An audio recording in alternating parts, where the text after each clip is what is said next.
Buenas tardes, queridos oyentes. Una vez más estamos sábado 15 horas con Sala de Médicos en FM Identidad 92.1 de tu dial. En Sala de Médicos nos reunimos los médicos para conversar de medicina humana. ¿Por qué? Porque nuestros pacientes son seres humanos, los médicos somos seres humanos y nuestro lema es humanizar la medicina. Y antes de comenzar a hacerle preguntas y conversar con la invitada de hoy, quiero recordarles que aquellos pacientes, aquellas personas interesadas en hacernos algún comentario, alguna pregunta, nos pueden llamar al 5246-0244, repito, 5246-0244, o llamar al directo 5246-0241, 5246-0241. Y vamos a presentar a la doctora Celia Gómez, nuestra invitada de hoy. Es médica recibida en la Universidad del Salvador, en la Facultad de Medicina con diploma de honor. Es médica especialista en ginecología y obstetricia. Pertenece a la Sociedad de Obstetricia y Ginecología de Buenos Aires, avalado por el Ministerio de Salud de la Nación. O sea, tiene el título de especialidad, ¿sí?, en ginecología y obstetricia. Tiene el título de médica especialista en medicina reproductiva, reconocido por SAMER, Sociedad Argentina de Medicina Reproductiva. Ex residente del Servicio de Tocoginecología del Hospital Donación Francisco Santoyani. Es médica afiliada a Procrearte, Red de Medicina Reproductiva y Molecular.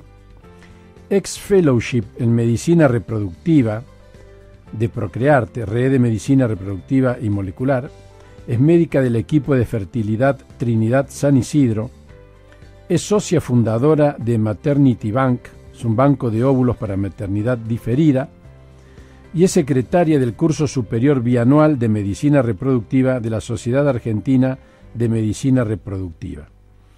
Como ustedes ven, realmente usted ha llevado, doctora, una vida muy activa. Así que la presento. Buenas tardes, doctora. Buenas tardes. ¿Cómo está usted? ¿Cómo está, doctor? Es una alegría tenerla a usted con nosotros, es un gusto. Y la doctora, como vimos, es especialista en fertilización, así que nos va a hablar fundamentalmente del tema de infertilidad. Así que, doctor, le vamos a preguntar, lo primero, que nos cuente, que nos defina qué es la infertilidad. Bien, primero, gracias por la invitación. Gracias a usted por venir, doctora. Bueno, la infertilidad es la incapacidad que tiene una pareja de lograr un embarazo en el término de un año sin relaciones, manteniendo relaciones sexuales sin ningún método anticonceptivo. Básicamente esa es la definición. Eso es lo que nosotros definimos como infertilidad. Es importante, me quedé pensando en algo que por ahí no tiene, digamos, tanto que ver con la medicina, pero es muy importante el concepto que usted dio. Cuando una pareja no puede... Siempre es la pareja, claro. Y ahora cuando vayamos a lo que son las causas, está muy repartido. Claro, porque históricamente siempre cuando, qué sé yo, cosas que a uno le van transmitiendo de cuando es más chico. Mi mamá, en su caso, no tardó mucho tiempo en quedar embarazada. Y siempre, antiguamente, era un concepto que se asociaba a la mujer. Siempre le echábamos la culpa a la mujer, más que se asociaba a la mujer. Era un concepto que estaba asociado a la mujer. Cuando una pareja no podía tener hijos, siempre el problema era de la mujer. Exacto, y cuando hablamos de causas tenemos 50% aproximadamente de causas femeninas, 40% masculinas y el 10% son causas, digamos, algunas no conocidas, que sería la esterilidad sin causa aparente, el ESCA famoso, ¿sí? ¿Qué significa eso? Significa que todos los estudios que vos le haces a la pareja te dan normales, tanto al hombre como a la mujer, no encontrás una causa y en realidad en el fondo sí hay un problema. Pero cuando te das cuenta, cuando vas avanzando en las diferentes opciones terapéuticas, quizás cuando llegás a las más profundas, como un tratamiento de alta complejidad, decís, bueno, a ver, el problema estaba en la estructura del óvulo o en la ultraestructura, más que nada, digamos, por ahí a nivel genético del espermatozoide o del óvulo, o la interacción misma entre las gametas. Son cosas que a medida que avanzas en los tratamientos te vas dando cuenta. Pero es un 10% de las parejas que vos las estudiás y son esas parejas, sí, que a mí me ha tocado. Que te dicen, pero nos da todo bárbaro. Nos da todo bárbaro y no tenemos nada. Por separado, pero resulta que... ¿Y eso es verdad o es un mito? No, es verdad. Que hay dos parejas que después por ahí... Bueno, yo recuerdo algunas del espectáculo, por ahí no está bien decirlo, no de acá, pero que juntos no pudieron concebir y cuando Cambiaron se de pareja, separaron o tuvieron otras parejas, después pudieron concebir. ¿Y ¿Eso porque, es verdad o y es porque, un mito? No, en realidad hay una causa, Claro. siempre hay una causa para todo, nada Sí. es porque sí, o Así sea, es. cuando no- en el organismo, cuando algo sucede, es por algo está funcionando mal, porque Sí. creo que el cuerpo humano es una máquina perfecta y cuando algo no funciona, Es una máquina perfecta que tiene sus desperfectos, doctora. por supuesto, hay que Claro. encontrar los perfectos. Ahí está. Y bueno, y por Ese es ejemplo, nuestro desafío. Hablando de desperfectos, ¿cuáles son las causas más frecuentes o más comunes de infertilidad? Las más frecuentes, vamos a enfocarnos, vamos a sacar de vuelta en la mujer, porque se lleva el 50% de Bueno, pero está bastante repartido, Sí, porque está si el bastante 40 es repartido. En la mujer el 40% de las causas son factores ovulatorios, ¿sí? La anovulación, el oligonovulación, o sea, cuando, digamos, hablando básicamente cuando el ovario no hace el trabajo que tiene que realizar en forma cíclica, ¿sí? Porque lo que se busca es que la mujer ovule. Necesitamos ese óvulo maduro que esté esperando los espermatozoides. Eso es lo que básicamente se quiere lograr. Después tenemos un 30% de causas tubáricas, ¿sí? De las trompas de falopio, que es donde se produce la fecundación, ¿sí? Son fundamentales. Si no tenemos trompas, no tenemos fecundación. Hay que hacerlo afuera, si no. Sí.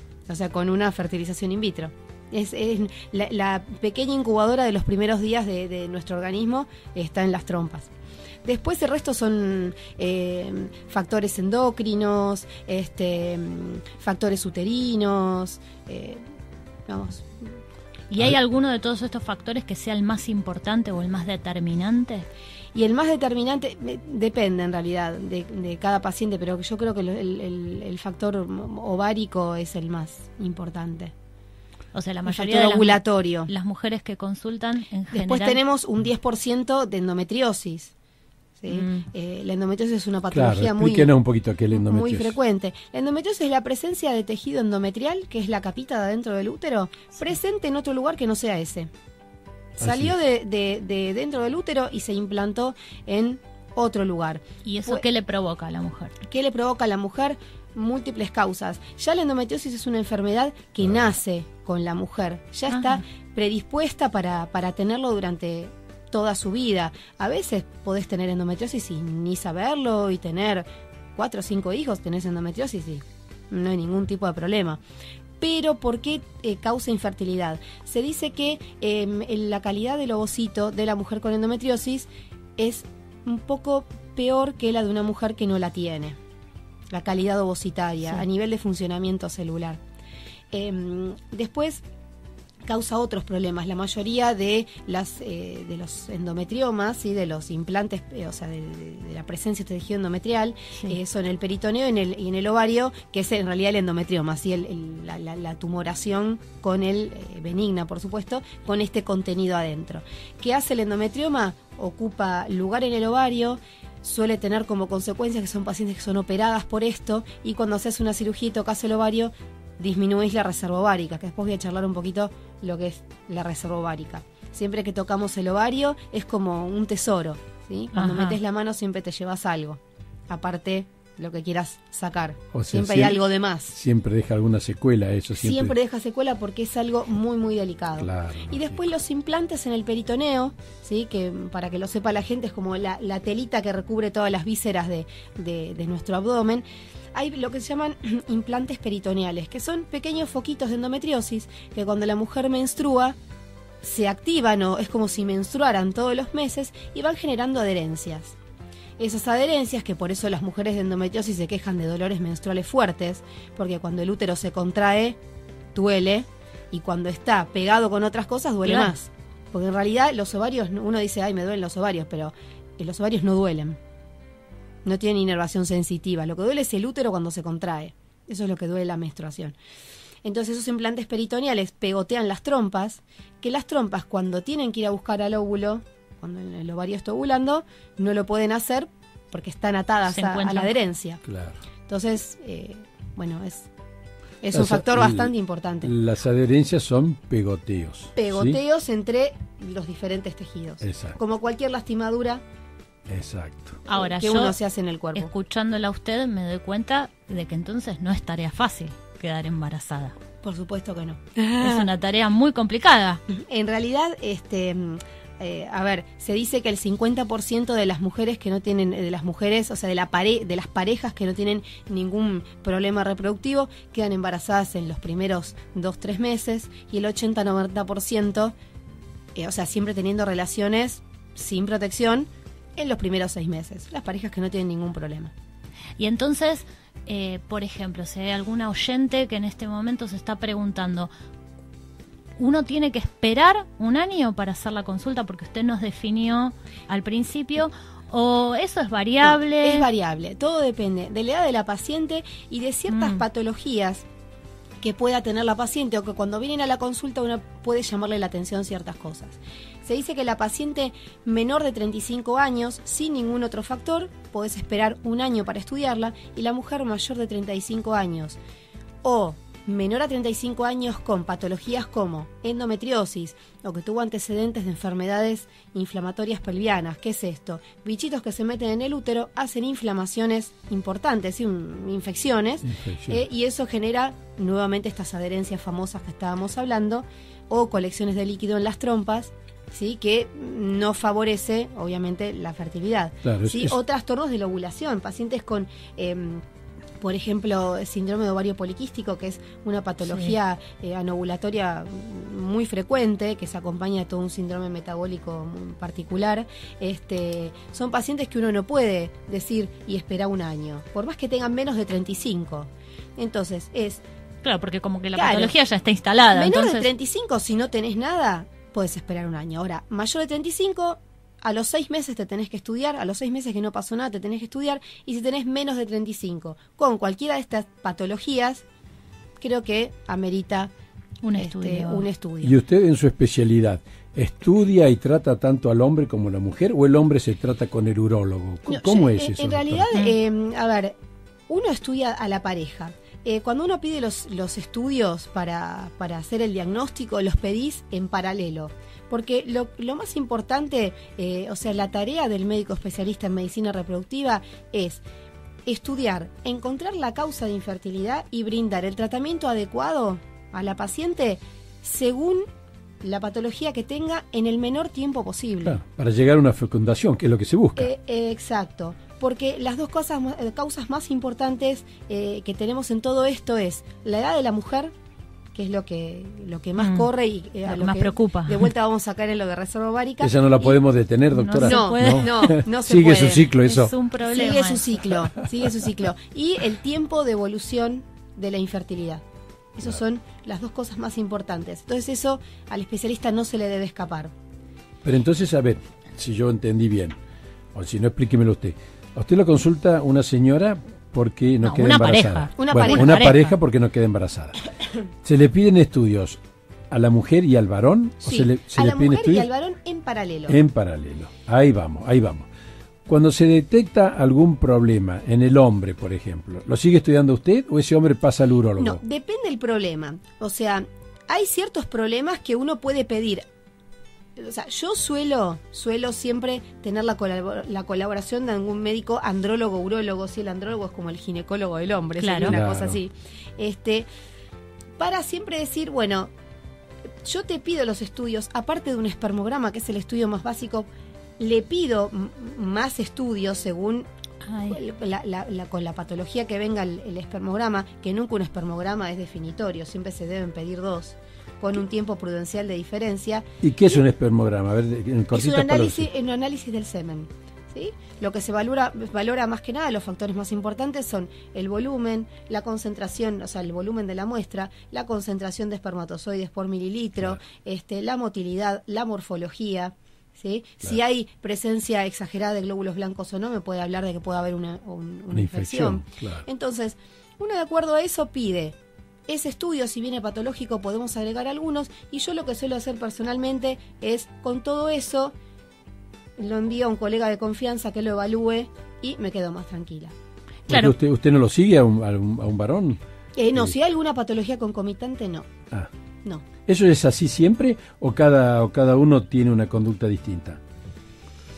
El que hace fertilización, ¿puede tratar la patología del hombre y de la mujer? Sí, puede tratarla, pero hasta cierto punto, depende de la patología. Si el hombre tiene un varicocele, que son venas dilatadas en el testículo, que generan, digamos, un ambiente que no es el mejor para la espermatogénesis, o sea, para la formación de los espermatozoides, por el aumento de radicales libres a nivel local, por la poca oxigenación, por el aumento de la temperatura local, obviamente va a necesitar la evaluación. Yo no reviso hombres, ¿sí? Claro. Entonces va a tener una evaluación física por un andrólogo. Claro.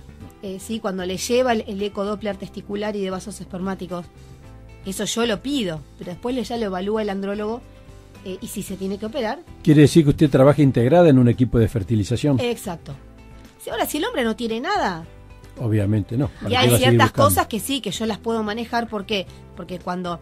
es muy sencillo cuando el hombre es el problema y tenés que llevarlo, por ejemplo, a una fertilización in vitro. El semen en el laboratorio se pueden hacer millones de cosas. Claro. Para ayudarlo. Al óvulo no tanto, es una célula mucho más... preciada en realidad, porque en la mayoría o sea, salvo que tengas una zoospermia, o una oligozoospermia, que es la no presencia de espermatozoides o muy escasos, tenés millones para trabajar. Claro. Entonces, el óvulo es uno. Millones único. Para trabajar único y es una producción continua. Y es una producción óvulo tenemos uno por mes. Continua, con una diferencia más o menos de 90 días. Claro. ¿Sí? Lo que vos evaluás en un espermograma es lo que el hombre produjo hace 90 días atrás. O sea que tenés que tener en cuenta muchas cosas. Ajá. Porque si de un espermograma patológico, puede ser que ese hombre es muy variable hasta en la toma de la muestra, si se puso nervioso, si no. A veces el volumen es bajo y no es que tiene un problema. Entonces, si el hombre tuvo un cuadro gripal con 40 de fiebre, con la temperatura ellos digamos, se alteran y te trae el espermograma 3 meses después. Y bueno, va a estar alterado. Claro. Tenés que pedir otro. Por lo menos 70 días de diferencia, mínimo. El estudio, ahí me vino otra pregunta de por ahí también de estos mitos de hace muchos años, ¿no es cierto? Porque obviamente todo esto ha avanzado muchísimo. Ahora nos va a contar un poco de eso. Pero antes, no sé si ahora seguirá de la misma manera, pero la verdad es que estudiar a un hombre era... bastante no, pero sencillo desde el lugar de que había un estudio, el espermograma. Usted ahora nos comentó que hay otros estudios que hay que completar, pero estudiar a la mujer es verdad que es mucho más complejo. Es más complejo porque tenés que jugar con los ciclos de la mujer. Y que las pruebas son dolorosas, y eso sigue siendo así. Una sola es la más molesta, que es el estudio de las trompas, que es la famosa histerosalpingografía. Yo a mis pacientes les suelo dar una medicación previa para que la pasen un poquito mejor, y les advierto siempre que duele. No decirle, ahora, hacete el estudio y... Bueno, pero a ver, los estudios, ¿por qué duelen? Si tenemos, con los conocimientos que existen hoy de anestesia, ¿por qué tenemos que hacerle doler a un paciente cuando le hacemos un estudio? No se lo hacen bajo anestesia, en muy pocos casos. ¿Por qué no? ¿Es porque es costumbre, pero no se le podría hacer anestesia? Yo creo que una sedación se le podría hacer, pero ya tiene que... O sea, creo que no es... en la mayoría de los casos creo que no es tan doloroso como para tener que recurrir a una anestesia. ¿Eso quién lo determina? Y por ahí con los años fueron cambiando. Controversial. Creo que lo tendrían que determinar las pacientes. Sí. A ver, en mi especialidad, yo no le hago ningún procedimiento a un paciente que no sea bajo anestesia. Y no son, creemos nosotros, procedimientos tan dolorosos. Sin embargo, poner una agujita cortita, chiquita, debajo de la piel, ya es un pinchazo que moleste. Si uno pone una aguja un poco más larga, y duele, eso duele. ¿No se puede hacer lo mismo con una mujer para ese estudio? No sé si es lo mismo, pregunto. Lo que pasa es que ya entran en juego otras cosas. Necesitas un quirófano, necesitas un anestesista. ¿Y por qué no? Y depende mucho de los lugares y de los sistemas médicos. Claro, y de los costos. Y de los costos. Claro. Porque la histerosalpingografía es un estudio sencillo que lo cubre cualquier obra social. Ya si le agregamos más cosas... Y bueno, que se embrome la mujer, entonces. Nuestro sistema de salud es bastante más complejo. Que se embrome la mujer, por eso decimos que la mujer es muy tolerante. No. bueno. Que la mujer es muy tolerante al dolor. Claro. ¿Es verdad eso? No, o no es bueno, verdad? pero por ahí esas cosas puede cambiaron ser. un poco. Mi mamá tiene el recuerdo de que fue dolorosísimo. Sí. Tengo una amiga que no hace muchos años tuvo que ir A ver, y ¿por lo qué es toleró. dolor- Me dijo, por qué mira, es la verdad doloroso? que es molesta, pero El estudio, no. ¿cómo es? O sea, se le pasa material de contraste por el útero. O sea, la idea es poner se coloca un espéculo como para un papá Nicolau, un tutor donde se apoya en el cuellito del útero, se manda un contraste que pinta la cavidad uterina, las trompas Sí. y cae a la cavidad peritoneal el contenido. Sí. ¿Qué es lo que duele? Cuando pasa el contraste por el útero como es un músculo, lo primero que hace es Se contraerse. Y ¿qué hablábamos antes? Que el dolor, justamente estos dolores menstruales Claro. son porque Son el de útero se contracción. contrae. Claro. Si el estudio provoca contracciones Entonces- uterinas que son dolorosas. Exacto. ¿Qué es lo que yo le doy a mis pacientes? Le doy Valium, que es un miorrelajante sumamente potente, con un antiespasmódico, 40 minutos antes del estudio, y obviamente no van dormidas, pero van absolutamente relajadas. Al ser un miorrelajante y el útero es un músculo, actúa en el útero, entonces la pasan un poquito mejor. Claro. No es, te dicen sí me molestó, pero bueno. Quiere decir que es un estudio que provoca una molestia. Provoca Bien una preparada la paciente y habiéndolo conversado con su médica, se puede hacer Creo que es perfectamente bien. fundamental avisar previamente, creo que es mucho más traumático, es como si nunca te contaron cómo es sacarte una muela y vos vas, no te ponen anestesia y te la arrancan así como bien. Y además- Creo que es violenta, importante. Es violento. Y además Sí. me imagino que en todo esto el profesional, digamos, de salud reproductiva debe tener que tener un trabajo en contención muy importante, porque una pareja Es que se fundamental. acerca con un problema de fertilidad, me imagino que toda la parte emocional Sí. se juega.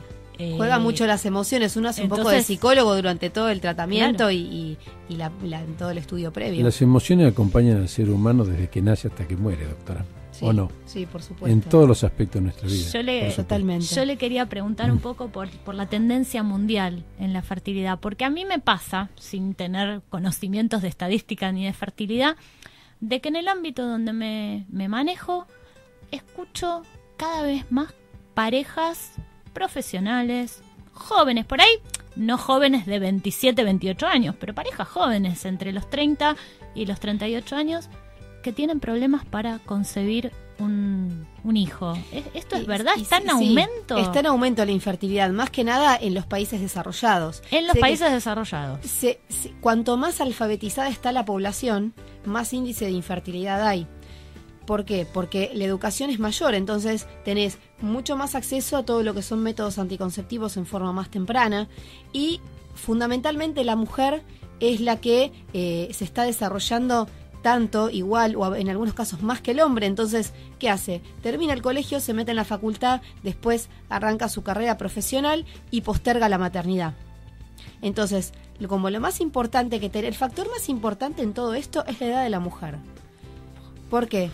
Como yo dije antes, nacemos con los óvulos que nos formamos y los vamos gastando durante nuestra vida. Es así. Y es así. Ahora, si quieren, les cuento un poquitito cómo No, cómo ahora, es ya. ya. Sí, eso es Bueno, lindo. más o menos a las 20 semanas de vida intrauterina, que serían los 5 meses, tenemos unos 6-7 millones de ovogonias, que son como las mamás de nuestros óvulos maduros. Esos óvulos van sufriendo lo que se llama muerte celular programada. Al nacimiento tenemos aproximadamente 1 a 2 millones, o sea que disminuyó casi en un 80% la población de óvulos cuando la nena nace. Cuando las nenas nacemos tenemos un 80% menos de lo que teníamos a las 20 semanas. Pero todavía nacen con 1 o 2 millones de óvulos, o sea, Y es un cuando número... llegás a la pubertad, Claro, tenés ahí. aproximadamente entre 300 y 400 mil óvulos. ¿Sí? A las mujeres antes de los 37 años pierden el 5% de su reserva ovárica en cada menstruación y después de los 37 años pierden el 12% por ciclo. 12% por ciclo. 12% por ciclo. Y se dice que los óvulos que ovulan las mujeres mayores de 37, 38 años tienen un 40% de esa población que tienen en el ovario, en los ovarios, tienen un 40% de aneuploidías. ¿Qué quiere decir? Que los cromosomas de esos óvulos que quedan, el 40% de ellos tienen alteraciones en sus cromosomas. Que lo que te va a dar es lo que se llama embarazos bioquímicos, que la mujer a veces nunca los detecta, tiene un atraso de 2-3 días. ese óvulo y espermatozoide, ese embrión que se formó, no tiene la información cromosómica adecuada y no se termina de implantar, se pierde, o aborto de primer trimestre. O sea, ¿cuál sería entonces, para nuestros oyentes, en promedio, la edad fértil de la mujer? Y la edad fértil ideal es entre los 20 y los 35 años. Entre los 20 y los 35. ¿Y qué hacemos, doctora? Sí. Pero, a ver, espera un segundito. Pero se extiende más que eso. Eso sería la lo edad de ideal. mayor fertilidad. Es de mayor fertilidad, es lo ideal. ¿Y hasta cuándo nos extendemos? Y nos podemos, en realidad uno puede evaluar la reserva ovárica. Claro, es muy difícil esa pregunta. Es una pregunta no, difícil. pero por no, términos porque me imagino que generales. además debe variar En Varía de términos acuerdo a la generales, paciente. estadísticos, digo yo. ¿sí? En términos estadísticos, es como yo le decía recién, a partir de los 37, 38 años empieza a declinar en forma severa la reserva ovárica de cada mujer. Claro. Y es lo que yo le nombraba del 40% de óvulos con alteraciones cromosómicas. Está bien. Pero ahora digamos, entre los 40 y 50 años, ¿sí? Bueno, ¿hasta qué edad puede quedar embarazada una mujer? Lo habitual, lo normal. O sea, una mujer de 42 años, ¿puede quedar normalmente Puede quedar embarazada? Acá a que pare las orejas Erika de San Isidro, porque justamente le pregunta a la doctora Gómez respecto de las mujeres que deciden ser madres luego de los 40, si hay más riesgos o no. Sí, tenés más riesgos. Tenés más riesgos porque estos ovocitos están genéticamente y cromosómicamente un poquito más deteriorados, ¿sí? O sea, en nuestro cuerpo ovula lo mejor que tiene al principio y después va quedando al final lo peor. ¿Qué es lo que es, o sea, lo que hay más riesgo de tener algún embarazo con alguna alteración por algún ovocito que esté, digamos, mal cromosómicamente? Pero sí es posible. Y si, por ejemplo, me pregunto, ¿no? Una mujer que tiene ya unos 38, 39 años, no ha querido o no ha podido concebir hasta ese momento, pero piensa, no sé, tal vez que no es el momento adecuado, ¿sí? Y quiere prever esa situación. ¿Tiene manera? Sí, claro. ¿Cómo es eso? Vitrificando óvulos, que digamos, hablando sencillamente, es congelar óvulos. Se hace una estimulación ovárica, se sacan esos óvulos en estadio maduro y se guardan. Y ahí hay posibilidades de disminuir este riesgo, es decir, ¿qué hace? ¿Qué se hace? ¿Se eligen los mejores óvulos o no? A ver, ¿O se guardan siempre todos? se eligen para el proceso de, en realidad, congelamiento y vitrificación son dos técnicas diferentes, Sí. pero yo voy a hablar de congelación como para que sea un poco más sencillo. Sí. ¿Sí? Cuando uno congela un óvulo, siempre tiene que estar, que eso lo haces en la tarea del biólogo, lo haces sabiendo que esa estructura, esa célula tiene una estructura que está bien, como Sí. para que después cuando vos lo descongeles esté en condiciones óptimas. Si no, ni vale la pena. Sí, no vale la pena. Claro. Igualmente, si tiene alguna alteración ultraestructural muy profunda, No se va a No saber se va hasta a el saber. momento que se haga la... pero cuando esa mujer, por ejemplo, lo congela a los 38, ¿sí? La tasa de embarazo de una mujer antes de los 35 años por ciclo es del 20% en forma natural. ¿Sí? Sí. Con cada menstruación es un 20%. Es con baja. cada ovulación es baja, claro. Claro que es baja. ¿No? Porque uno después se pregunta de... Y a los 40 años será de un 10% por ciclo. Ahora, una mujer, digamos de forma natural, Sí. ¿no es cierto? Puede quedar embarazada a los 45 Pero claro años, que se, ¿sí? sí. Y el porcentaje es más bajo que a los 40, más bajo que a los 35, digamos, Sí, estadísticamente. 5%, 4%. Claro, Pero sucede. Es más, hay muchas mujeres que tienen hijos después de los 40. claro. Sí, sí. Claro. Sí. Doctora, sí, no, hay un montón de preguntas que van llegando. Algunas tienen que ver con la fertilización y otras más del tipo ginecológica, ¿no? A ver. Y lo que pasa que, bueno, justo la doctora lo nombré hace un ratito. Daniela de Tigre pregunta, dice que su mamá es una persona bastante particular. Daniela, yo te voy a decir que todas las mamás son particulares, Sí. no solo la tuya. Y dice que son contadas las veces que asistió al ginecólogo. Y hoy a los 54 años sigue tomando pastillas anticonceptivas para evitar los síntomas de la menopausia. ¿Es riesgoso esto?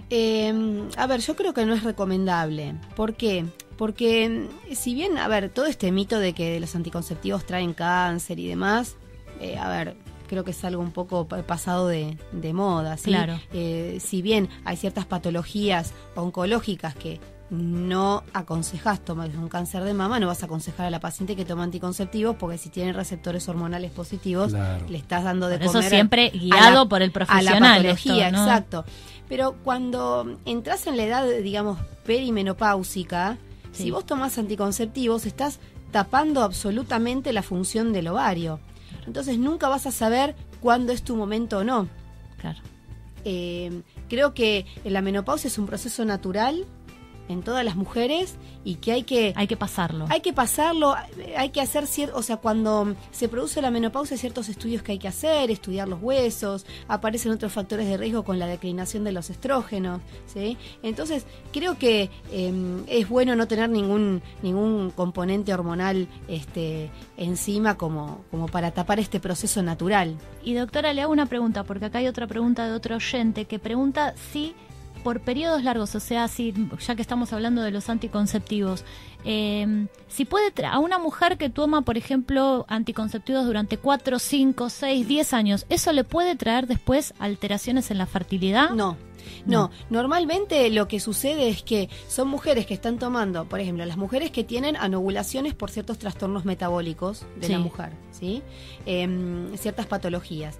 Entonces, es una mujer con ciclos irregulares, quizás alguien le da el anticonceptivo porque dice, no, soy irregular y no me viene. Bueno, toma el anticonceptivo, le hacen los estudios básicos, no le estudian ningún tema hormonal, nada, se los dan.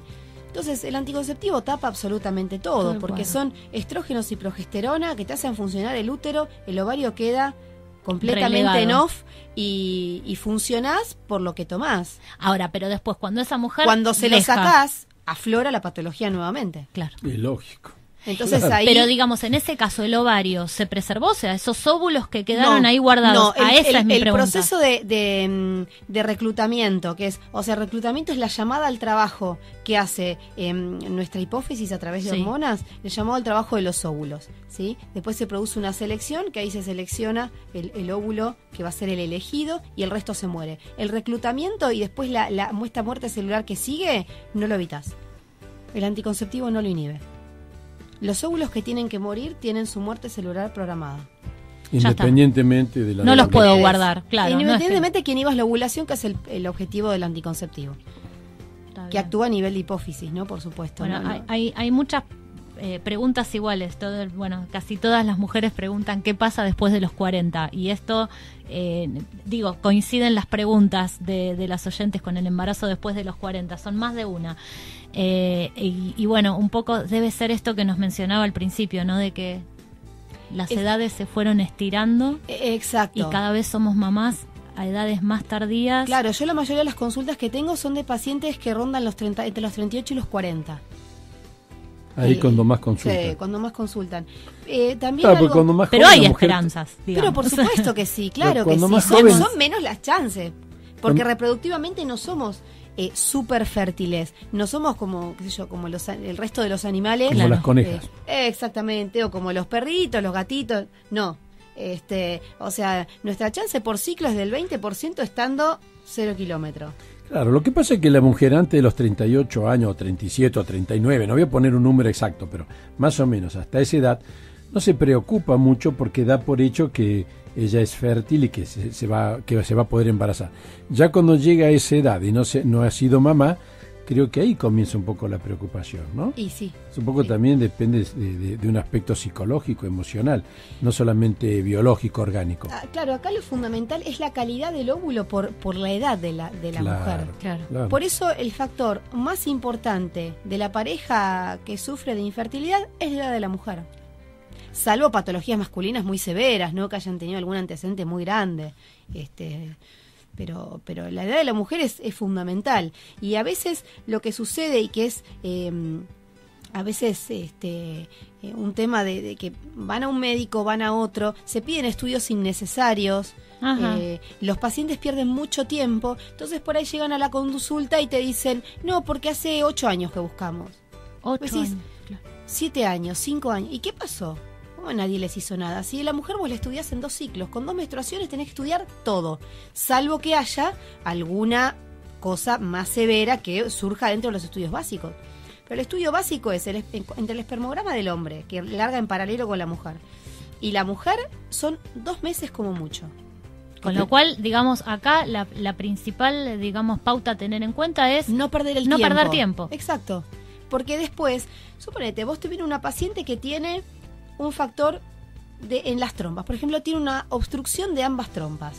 Por una infección, por adherencias por endometriosis, lo que le haya sucedido. Por múltiples causas. La cirugía de las trompas es una microcirugía que no suele tener mucho éxito, favorece que también haya embarazo fuera de lugar, que se queden anidando en las trompas, embarazos ectópicos. Entonces, normalmente cuando las trompitas están enfermas, o se desconectan, sí, quirúrgicamente por la laparoscopía, o bueno, las trompas ya están ocluidas y no se las toca, y son muy delicadas. Entonces te viene una mujer con eso. Eso es una indicación absoluta de fertilización in vitro, porque lo que tenés que hacer es poner el embrión dentro del útero porque no tiene dónde formarse. Claro. Exacto. Si por ahí es una mujer que tardaron en hacerse ese diagnóstico, que es muy sencillo con una histerosalpingografía, y pasan los años, a ese factor se le suma la edad. Claro. Y la declinación en la calidad ovocitaria. Claro. Entonces ahí sus chances disminuyen. Pero a ver, una cosa que me llama un poco la atención, porque se supone que la fertilización está en manos de médicos especializados en fertilización. Sí. No cualquier médico atiende problemas de infertilidad, ¿no es cierto? Hay que tener la especialidad para hacerlo. ¿O es muchos libre la tienen eso? Y muchos no. ¿Ah, sí? Muchos la tienen y muchos no. A ver, ¿cómo es eso? Hay gente que estudia, a mí me pasa que pacientes que me las envían estudiadas, que por ahí les faltan algunas cosas o están bien estudiadas, pero no son médicos especialistas en medicina reproductiva. Yo creo que hay un cierto punto donde el ginecólogo general te puede estudiar y ahí tiene que poner el freno y pasarle... ¿Y eso que es un problema de formación, un problema ético de cada médico? No, yo creo que es un problema conceptual de lo que son las cosas. A ver, es como si a mí me llega una paciente con una patología mamaria fuera de lo que son las cosas habituales. Yo la estudio y la mando al ginecólogo mastólogo, especialista en patología mamaria. Claro. ¿Por qué? Porque la medicina avanzó tanto que hay ciertas cosas que se te pueden ir de las manos por simple falta de información. Claro. O sea que es un poco también criterio de cada médico. Yo creo que sí. Claro, lógico. Hay que estudiarlas y creo que hay que derivarlas. Así es. Se nos está volando el tiempo. Se nos está yendo el tiempo. Yo tengo más preguntas de anticonceptivos, más preguntas de fertilidad, de todo. Bueno, le recordamos a nuestros oyentes que los que tengan mensajes o preguntas para hacerle a la doctora Celia Gómez pueden llamarnos al 5246-0244 o 5246-0241.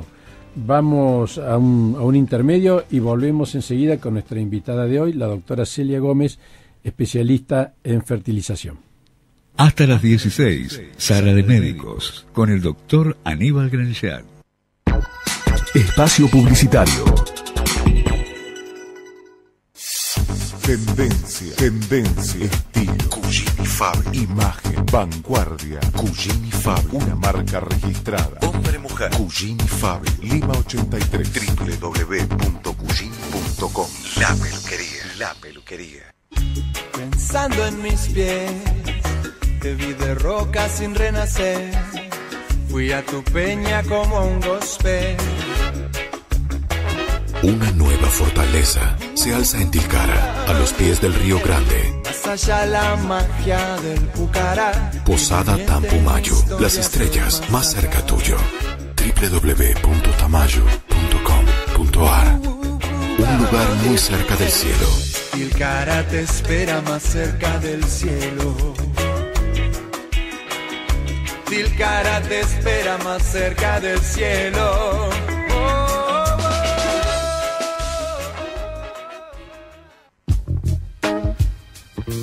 Para momentos especiales, el complemento adecuado encontralo en Espacio G. Espacio G, Premium Wine Store. Talcahuano 1177 Capital. Teléfono 4815-5242. Un espacio, todos los vinos. www.espaciogvinos.com.ar. Espacio G. Tener tu propia casa para ver crecer a tu familia se puede. Tener tu propia casa y pagarla de a poquito, se puede. Con el crédito Primera Casa BA de la red En Todo Estás Vos, se puede. Lo creamos para que puedas acceder al sueño de la casa propia. Anotate en buenosaires.gov.ar/Primera Casa BA. Buenos Aires Ciudad. En Todo Estás Vos.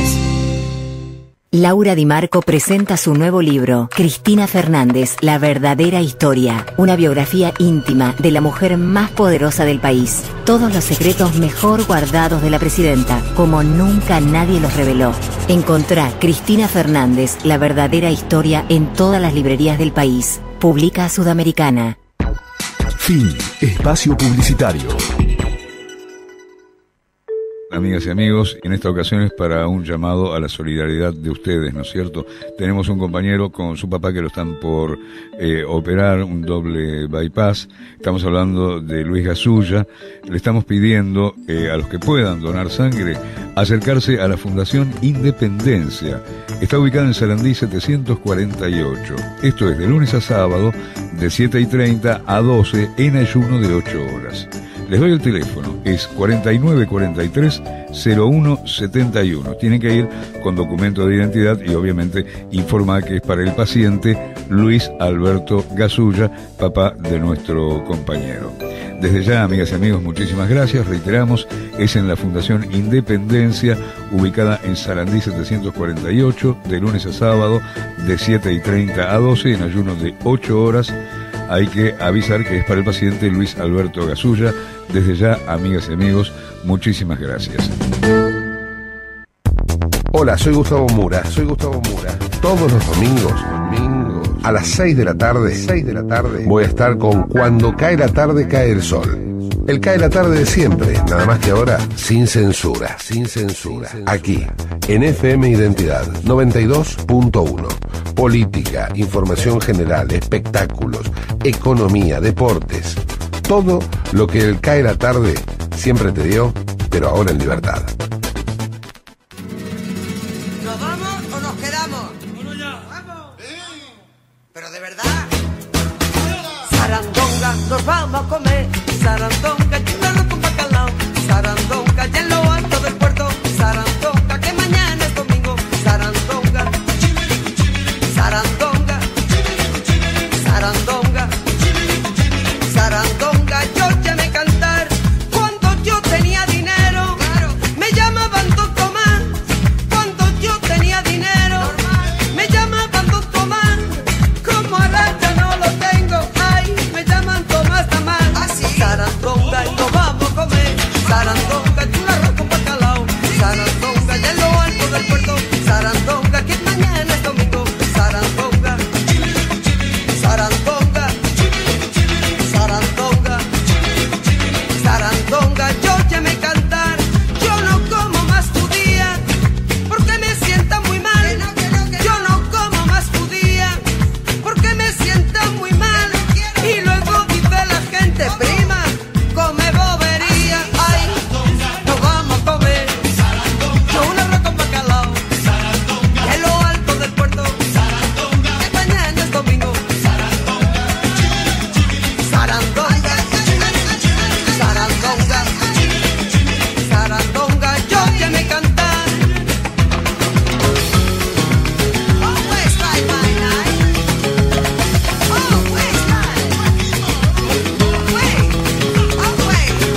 5246-0244.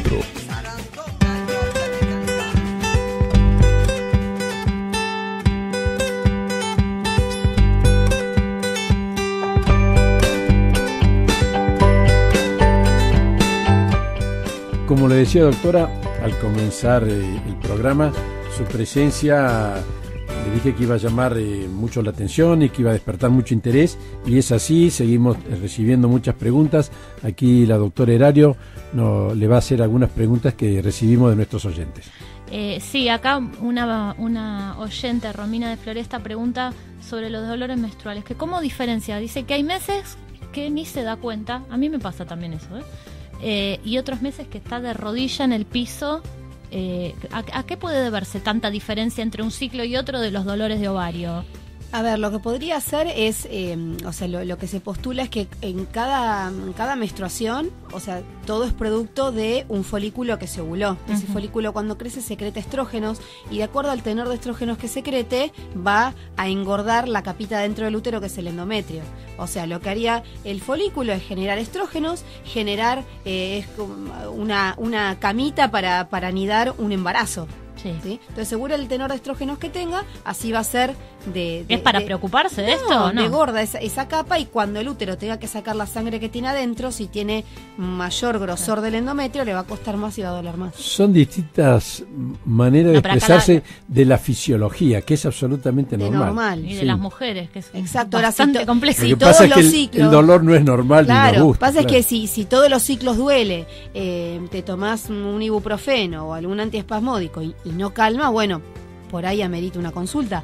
Pero si no está dentro de lo normal. Igual es como que uno ya escucha, ¿no? Que las mujeres, hasta hay propagandas que nos dejan bastante mal paradas con el tema de los síndromes. Pero creo que los hombres no podrían soportar ni una menstruación ni un parto. Claro, Dios es sabio, Dios por es algo sabio. No. ¿Por qué será? Porque Dios es sabio, justamente. Dios es sabio. Dios sabe lo que hace. Ciertas publicidades, lo tengo que decir, me enojan bastante con respecto al... Quizás lo hacen a propósito, justamente, Sí, el mensaje claramente. Claro, lógico. Le hace nombre, ¿viste? Después, exactamente. Silvina de Palermo dice que tiene 40 años y que nunca tomó pastillas anticonceptivas porque decían que engordaban. Esto en realidad ya no es tan así. Anteriormente los derivados de la progesterona que se utilizaban causaban mucha retención de líquido, entonces, se inflaba la mujer, se inflaba, lo veíamos. Y ahora sí, un poco de retención de líquidos hay, pero mucho menor. No tanto. Si aumenta la celulitis, sí, un poco sí, es verdad, pero no es como antes. Y ella pregunta si a esta edad, a los 40, se puede empezar a tomar anticonceptivos. Sí, sin ningún problema.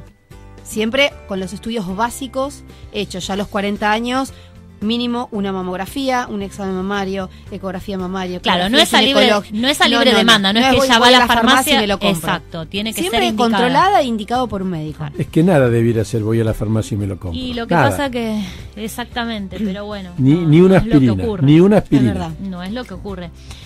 Yo tengo una pregunta, no una pregunta, por ahí, sí, es una pregunta más bien personal. Tengo una amiga a la que quiero muchísimo, una de mis mejores amigas, que tuvo bastantes inconvenientes para quedar embarazada, ¿no?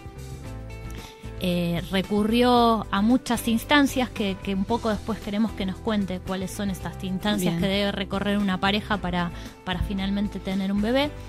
Llegó a la última instancia, la más compleja, la más onerosa, y bueno, y nació una preciosa beba divina que requirió toda la atención de sus papás, de sus abuelos, fue bienvenida, supuesto. Los tíos postizos como yo estábamos todos encantados.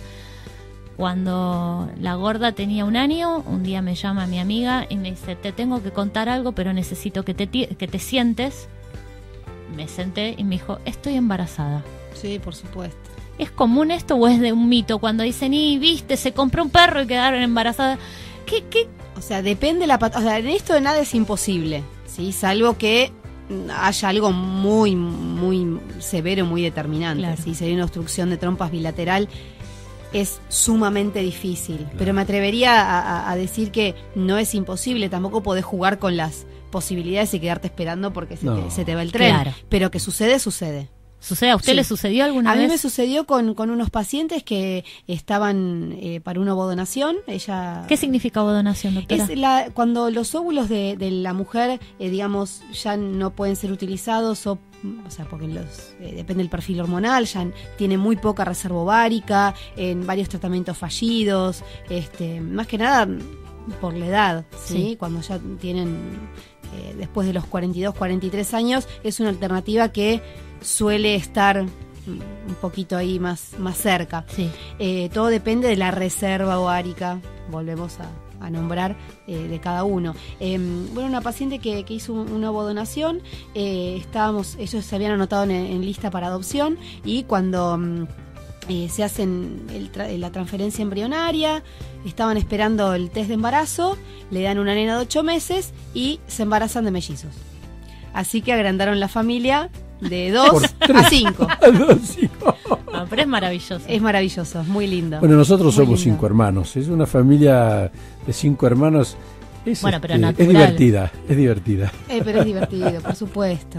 Se Pero viven sí. muchas situaciones. Indudablemente debe haber algo que excede a la medicina, que está por sobre, Sí, por supuesto. sobre estos mandatos, ¿no? Seguro, seguro. Pero bueno, siempre me quedó la curiosidad de preguntar, pero bueno, ¿hay realmente algo médico? Porque además... Puede pasar, y a veces pasa hasta en los pacientes masculinos que tienen un diagnóstico bastante severo, y son pacientes que suelen ser la mujer que no tiene nada, bueno, la indicación de tratamiento fue por causa masculina, y son parejas que no se cuidan. Tienen su hijo por fertilización in vitro y no se cuidan más, y se escapó un espermatozoide que estaba bien y adentro. Un bendito espermatozoide. Claro. Claro, bueno, me parece bien. Sucede. Doctora, ¿y Sí. cuáles son los estudios básicos que deben ser solicitados por el especialista? A ver, Cuando estudiamos una... Claro, los básicos, obviamente, como siempre en el hombre es todo más fácil. Un espermograma es lo primero y lo único que se le pide al hombre si es normal. El espermograma, ¿sí? Solamente eso. Eso con 2 a 5 días de abstinencia sexual. Toma la muestra, la lleva al laboratorio y listo. En la mujer tenemos varios estudios, ¿sí? Hay que evaluar diferentes cosas. Primero tenemos para evaluar el ovario. ¿Por qué? Porque, bueno, obviamente es la fuente de nuestro material de trabajo. Claro. Eso, ¿cómo lo evaluamos? Con un análisis hormonal, ¿sí? Estudiamos las hormonas que comandan el ovario, que son 2 hormonas hipofisarias, que son la FSH y la LH, también otras como la prolactina, ¿sí? Son algunas básicas que intervienen en lo que es el ciclo del ovario, de la ovulación. Los estrógenos, que son lo que secreta el ovario, cada folículo, ¿sí? Otras hormonas también, como nombré la prolactina. Hay una hormona que sirve para estudiar reserva ovárica, que es la hormona antimuleriana, que la secretan todos esos folículos chiquititos que van a ser llamados al trabajo en algún momento, ¿sí? Eso sirve mucho para evaluar lo que es reserva ovárica. No se pide en primera instancia, sino se pide cuando los valores de FSH, que es la hormona que directamente estimula el ovario, están muy alterados. Ajá. O en pacientes que digan, mira, yo me lo quiero hacer, bueno. O sea, ¿Es fácil de hacer? Es un análisis de sangre en cualquier momento del ciclo. El resto de los análisis hormonales que yo nombré se hacen del día 2 al 5 del ciclo. La mujer tiene que estar en el día 2 a 5 del ciclo. No importa si está con el sangrado menstrual o se le cortó a los 2 días. Del día 2 al 5 después de que vino su del menstruación. ciclo. Y se cuenta como día 1. El día que baja rojo. El día Ahí. que la mujer mancha y dice, me vino. Bueno, ahí Ahí. día 1. Ahí está. Sí, no es el marroncito, una semana con marrón. No, el día que bajó rojo. Ese es el primer día del ciclo. Si no está mal hecho. Ajá. Después una ecografía basal. La ecografía basal sirve mucho para ver esto de lo que es la reserva ovárica.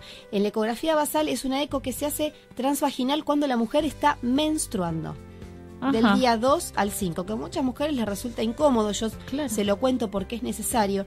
Porque ahí ves y evalúas estos folículos chiquititos, que son los folículos antrales, que, como bien dije antes, van a ser los llamados al trabajo para después finalmente elegir aquel que se va a ovular. Entonces, es una ecografía que es muy importante. ¿Se arranca con eso? que es un estudio básico, el hormonal, la ecografía. Después seguimos con la histerosalpingografía, que es el de las trompas, como decíamos antes, previo cultivo de flujo. Y el cultivo de flujo siempre debe hacerse porque hay ciertos gérmenes que están en el cuello del útero que pueden cursar estas infecciones cursan de forma asintomática y pueden causar, son gérmenes que pueden causar inflamaciones bastante crónicas, asintomáticas, que traen problemas de infertilidad en la mujer. Y antes de hacer, si esos gérmenes están, cuando vos haces la histerosalpingografía, que pasás en material de contraste por el útero, entrando por el cuello, diseminas ese germen al resto de la cavidad pelviana, pudiendo provocar una enfermedad infecciosa. Y puede ser una infección severa. Y eso, tanto el hormonal, la ecografía basal, obviamente siempre todo un análisis de rutina y todo un control ginecológico completo, ¿sí? Hemograma, hepatograma, ionograma, análisis de orina, eso tiene que estar obviamente todo al día. Pero se hace, la histerosalpingografía siempre es preovulatoria. Sí. ¿Sí? Por eso necesitamos 2 ciclos, porque hasta que se hace todo, no llega a hacerse todo en 14 días, hasta que le dan el cultivo es negativo, le mandás la histero. No. Entonces, ¿por qué? Porque si hay algún embrión, la mujer se embarazó sola y está tratando de implantarse, cuando le pasas el material de contraste, después arrastras todo. Claro. O sea, 2 ciclos completos son 60 días. 60 días. En 60 días tendrías que estar con un diagnóstico, si es que hay algo que aparece en los estudios básicos. ¿Sí? Doctora, una oyente pregunta, ¿a partir de qué edad? Me parece que es importante, no lo mencionamos, hablamos mucho de la edad, de los 40 años, los 40 años como un índice, ¿no es cierto? Eso queda claro. Supongamos que una mujer logra el embarazo, no importa en este momento cómo, ¿no? Si en forma asistida o natural. ¿Siempre conviene hacerse los estudios genéticos? Esos que a una la tienen que punzar, o hay riesgos. No. ¿Cómo se maneja eso? ¿Eso lo decide el paciente o lo decide el doctor? Por supuesto. A ver, un estudio semejante, o sea, ningún estudio, los pacientes tienen un revólver en la cabeza para hacérselo. Siempre, estudio se lo hace si el paciente quiere. En principio, como en toda la medicina, puede recomendar. El médico recomienda, sugiere o indica. El médico indica, que es una palabra que se está perdiendo. Exacto. Que el médico sugiere. En realidad el médico indica. Y después el paciente acepta o no lo acepta. Exacto. Y siempre se acepta la voluntad del paciente. Eso es soberano. Y en esta edad, o sea, después de los 40, ¿conviene? Después de los 40 tenés un estudio que se hace entre la semana 11 y la 14, que es lo que se llama NT+, que es un análisis de sangre y una ecografía que se le hace al bebé, ¿sí? Un análisis de sangre a la mamá y una ecografía para el bebé, que te dan, o sea, de las 3 enfermedades cromosómicas más importantes, te dan una chance de saber si tiene la enfermedad o no de un 90-95%. Muy alto. Entonces, suele ser que cuando esto te da alterado, aconsejás o sugerís el estudio cromosómico de ese bebé. ¿Por qué? Porque si vos tenés un bebé con alguna patología, creo que amerita ser un embarazo mucho más estudiado y bien asesorado. ¿Qué haces con esa paciente? Vos como obstetra, lo mandás a una obstetra que hace alto riesgo, depende de la patología. Si el chiquito tiene algún problema, lo podés, que cuando nace ya hay un equipo preparado para eso. O sea, te puede orientar de cómo llevar adelante ese embarazo. Perfecto. Doctora, en honor al tiempo que ya se nos está escapando, me queda una última preguntita. ¿Cuáles son las alternativas terapéuticas para los trastornos de fertilidad? Hemos hablado de infertilidad, de fertilización asistida, de medicina reproductiva. ¿Cómo tratamos a estos pacientes? Bien, hay 2 tipos de tratamientos. Los tratamientos que son de baja complejidad y los tratamientos de alta complejidad. Los de baja complejidad son lo que se llaman relaciones programadas y la inseminación intrauterina. ¿Sí? Las relaciones programadas, o sea, tanto la inseminación como la relación programada, el inicio es lo mismo, que es dar primero obviamente estudiar a la paciente y llegar al diagnóstico, ¿sí? Para ver cuál le corresponde, dar medicación para estimular la ovulación un poquitito más que lo normal, ¿sí? Todo lo que son técnicas de baja complejidad, uno tiene que tener mucho cuidado por el riesgo de embarazo múltiple. ¿Por qué? Tenés que controlar muy bien cuántos folículos generás. Porque en la in vitro vos podés manejar cuántos ponés y cuántos sacás. Pero en algo natural, no. Entonces, das la medicación, generás de 2 a 3 folículos como mucho, si no el ciclo se cancela. Y la diferencia entre la inseminación intrauterina y la relación programada es que al momento de decirle, bueno, desencadenás la ovulación también con medicación, si esto lleva unos 12, 14 días, se desencadena y decís, bueno, a las 48 horas tener relaciones con tu pareja. Sí, que es el día en realidad es el día de la inyección para desencadenar la ovulación, al otro día no y al otro día sí, porque relaciones todos los días no sirve tampoco. Y cuando hacemos la inseminación intrauterina, en vez de decirle tener relaciones, se prepara el semen, se hace un ultrafiltrado del semen, se obtienen por lo menos 5 millones de espermatozoides en buen estado, ¿sí? Y se los pone en el útero con una cánula dentro del útero de la mujer, que es un procedimiento sumamente sencillo y sin dolor. Directamente dentro del útero. Claro, exacto. Y esas serían inseminación. Esas serían las más sencillas. Esas serían las más sencillas. Pues tenemos la alta complejidad, que es la fertilización in vitro, que comprende a grosso modo 2 tratamientos, que son el FIV, que es lo que se llama fertilización in vitro en general, que es cuando a la paciente se le sacan los óvulos, ¿sí? Por una punción transvaginal, se ponen en presencia de 100.000 espermatozoides a cada óvulo y se fertilizan solos. Y el ICSI, que es colocar un espermatozoide dentro de cada óvulo, ponerlos a incubar. En los dos casos se generan los embriones y cuando entre 3 a 5 días de evolución de esos embrioncitos se le coloca a la mujer en el útero con una cánula. Bien. Como habrán escuchado nuestros oyentes, es un tema de sumo interés que nos interesa a todos, por supuesto, tanto al hombre como a la mujer, porque el tema de fertilidad, como usted bien nos explicó, doctora, interesa a la pareja, ¿sí? Sí, por supuesto. Y por supuesto, cuando uno decide tener un hijo, el hijo no se tiene solo. Totalmente. Así que tenemos que tenerlo como mínimo de a 2. Sí. ¿Es así? Mínimamente. Bueno, muy bien, doctora, le queremos agradecer mucho su presencia, ha sido usted muy explícita, nos ha enseñado, muy didáctica, nos ha enseñado muchas cosas, muy sencilla su explicación, o sea, para que todo lo podamos entender. Seguro. Y una vez más estamos terminando nuestro programa y volveremos el sábado próximo de 15 a 16 con Sala de Médicos, porque ya está llegando con nosotros María Luján Batallán con su programa Buscando Títulos, con todo su equipo. Será hasta el sábado próximo a las 15 horas. Gracias. Gracias por la invitación.